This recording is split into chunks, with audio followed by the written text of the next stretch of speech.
The first joke is not the real problem. The look after it is. They say something just sharp enough to hurt. People glance at you. Your chest tightens. Then your face moves first. You smile. You laugh softly. And in that tiny second, the room gets the answer it was waiting for. Not whether the joke was funny, whether it was allowed. Your laugh may feel harmless, but sometimes the laugh is the permission slip. And what makes this dangerous is how small it looks. No one calls it a boundary moment. No one says, "Decide carefully right now." It happens fast. A comment, a glance, a little heat in your chest. Then your instinct tries to save the mood. But the mood is not the only thing being protected.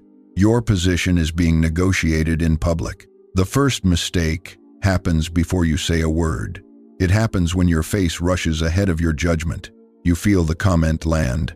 Maybe it is about your appearance. Maybe it is about how you talk. Maybe it is about something you once trusted them with. It is small enough for them to deny. That is the trick.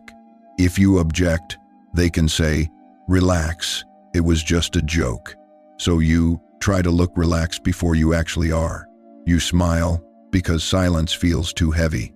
You laugh because not laughing feels like starting a problem. You help the person who crossed the line escape the weight of what they did. That is the first loss, not the joke, the rescue, because for 1 second, everyone can see the line. Then you cover it for them, and once you cover it, they do not have to. Other people read that moment faster than you think. They may not analyze it. They may not say anything, but they feel the signal. The person made a sharp comment. You laughed. The tension disappeared. So socially, the joke survived, and the person who said it paid no cost. That is what people notice. Not your kindness, not your maturity, not the fact that you were trying to keep peace. They notice that the room stayed comfortable. After your dignity got touched, this is where disrespect becomes easier to repeat. Because the next time, the comment does not need as much courage. They already tested the edge. They already saw your face soften.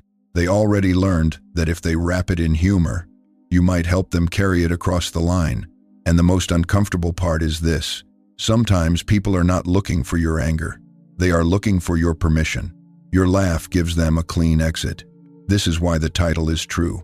The laugh does not create disrespect by itself, but it removes the social consequence from disrespect that was already there.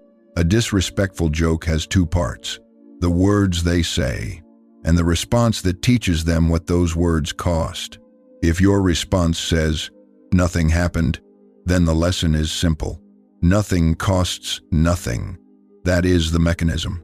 You are not rewarding the joke because you find it funny. You are rewarding it because you want the discomfort to end. You want the eyes off you. You want the moment to keep moving. But socially, those motives are invisible. People cannot see your inner conflict. They only see your outer agreement. They see the smile. They hear the laugh. They watch the tension dissolve. So the joke gets filed as acceptable. And once something becomes acceptable, it usually becomes repeatable. That is how a small laugh can become a pattern. Today it is a light jab. Next time it is sharper. Then it becomes a running joke. Then people act surprised when you finally stop laughing. You keep doing it because you do not want to look fragile. That fear is powerful. Nobody wants to be labeled sensitive. Nobody wants the whole group to turn and say, "Come on, we were just playing." So you choose the safer role. The easy one.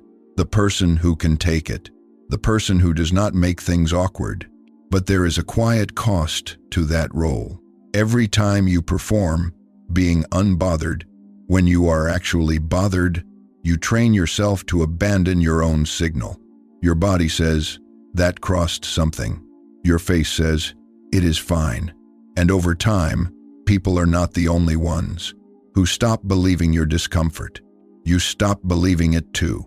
The correction is not to explode. It is not to embarrass them back. It is not to give a speech about respect. That only makes the room bigger than it needs to be. The correction is smaller. Let the first second breathe. When the comment lands, Do not rush to rescue it. Do not smile before you decide. Let your face stay neutral. Let the silence hold the shape of what they said. Then say one clean line. Don't make me the joke. Or, that one was unnecessary. Or, I'm not laughing at that. Then stop. No nervous smile after it. No long explanation. No softening the edge because you feel the room tighten. That tightening is the point. You are not creating tension. You are returning it to the person who created it. This is quiet self-respect. Not loud, not dramatic. Just visible enough that the line exists again. A joke at your expense is not always harmless because everyone laughs. Sometimes everyone laughs because you taught them it was safe to. So the next time your chest tightens, before your face moves, pause. That pause is your guardrail. You do not have to punish the insult. You only have to stop protecting it. Because the moment you stop laughing at what diminishes you, people learn something new. Your dignity is not part of the entertainment.